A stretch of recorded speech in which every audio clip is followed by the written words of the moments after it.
अब इसमें अगर हम देखेंगे तो देखिए कि hydrogen, carbon, oxygen, nitrogen and sulphur. Alright, जो ये फर्स्ट आपके जो 5 हैं, you can see that their relative abundance in human body is more. All right, as you can see 0.5, 0.14, 18.5, 0.03, 65, 46.6. तो इसी तरीके से you have come to this part कि these elements are present more in human body as compared to your earth crust. वहीं as you come to the नीचे वालों के जो नंबर है 3, sodium, calcium, magnesium and silicon, they are present majorly या फिर they are in a relative abundance in earth crust as compared to your living tissue. Alright, तो अगर आपको याद रखना है कि सिर्फ ये याद रख लीजिए कि कौन सा सबसे ज्यादा है, ठीक है ना, किस में कौन सा ज्यादा है। ये आपके जो 5 है वो ह्यूमन बॉडी में और ये आपके अर्थ क्रस्ट में। तो इसके लिए आप एक निमोनिक याद कर सकते हैं हम, दैट इज हाइड्रोजन। कब चलेंगे ऑनियन एंड नूडल सूप पीने।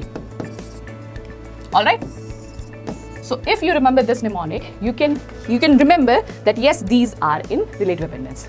So if the question comes, ठीक है, what is present, ठीक है, हो या फिर whose relative abundance is seen in human body as compared to the earth crust, your answer can be any of these. Alright, but अगर इससे भी ज्यादा, जो सबसे ज्यादा maximum abundance जिस एलिमेंट की देखी जाती है even in our earth crust and in human body is your oxygen. All right, वही उस component की जो relative abundance which is seen the maximum in your earth crust but negligible in your body is your silicon. ठीक है, in earth crust and human, that is oxygen, and max abundance in crust as compared to tissues is your silicon.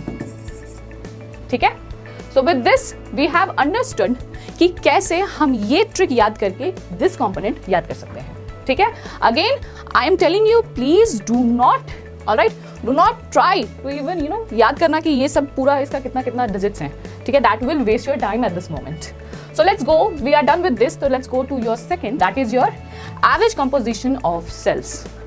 अब देखते हैं कि हमने study करी कि जो आपके टोटल सेलुलर मास है आपका, उसके अंदर क्या क्या कंटेंट हो सकता है। तो जब ये करा गया तो हमें ये वैल्यूज मिली कि टोटल अगर 100% cellular mass we are considering, तो वाटर का जो कंटेंट है वो 70 से 90% है। ठीक है, अब इसमें क्वेश्चन किस तरीके से आ सकते हैं, क्वेश्चन आ सकते हैं कि कौन सा जो कंपोनेंट है which is the maximum present in your total cellular mass, ठीक है, which constitutes the maximum percentage. Answer क्या बनेगा आपका, वाटर। ठीक है, क्योंकि अगर आप इधर देखेंगे तो वाटर 70-90, प्रोटीन्स आपका 10 to 15%, carbohydrates 3%, lipids 2%, nucleic acid 5 to 7, ions 1%। So basically इसको बेटर याद करने का तरीका है अगर आप इसको एक रो में, ठीक है ना, एक ऑर्डर में याद कर लें, जैसे कि water, proteins, your nucleic acids, now your carbohydrates, अब आएंगे आपके लिपिड्स एंड लास्ट में आपके पास हो गए आयंस। तो वाटर जिसमें सबसे ज्यादा परसेंटेज दैट इज 70 से 90% आपको याद रखना है। अब उसके नेक्स्ट सीक्वेंस में जो प्रोटीन्स है इसके अंदर प्रेजेंट होगा आपका 10 से 15%। फिर आप इमीडिएटली यहाँ इस टेबल में याद करने की जगह इस तरीके से याद करेंगे तो न्यूक्लिक एसिड में जो है वो नेक्स्ट आ जाएगा आपका इन ऑर्डर, दैट इज 5 से 7%। Then we will have carbs आपका 3%, 2% एंड योर 1%। ठीक है, ये याद रहेगा।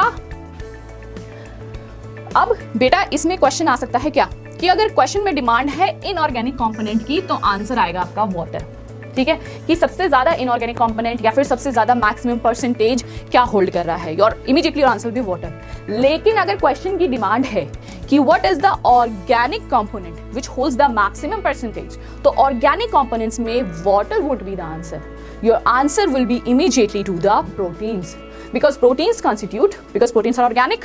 ठीक है, and now they constitute the maximum that is 10 to 15%। ठीक है, अब इसको याद करने का तरीका, ठीक है, अब आप पूछोगे कि अब हमें ये कैसे याद रहेगा, तो इसके लिए एक निमोनिक है दैट इज वाइज पीपल। ठीक है, नेवर कैच lame ideas. ठीक है, इस निमोनिक से you can remember this sequence, and when you will remember this sequence, तो बस आपको 70, 90, 10 to 15, 5 to 7 and last में 3, 2, 1 आपको याद रखना है.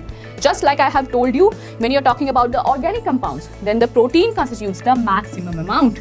If they are talking about inorganic, then it's water. If they are asking not even, they are not mentioning, mention नहीं किया जा रहा है कि आपको inorganic पूछ रहे हैं कि organic पूछ रहे हैं, और सिर्फ क्वेश्चन की डिमांड है कि क्या सबसे ज्यादा कंस्टिट्यूट कर रहा है टोटल सेलुलर मास में component, then your answer will be also your water. Alright, so with this mnemonic we will end our this average composition.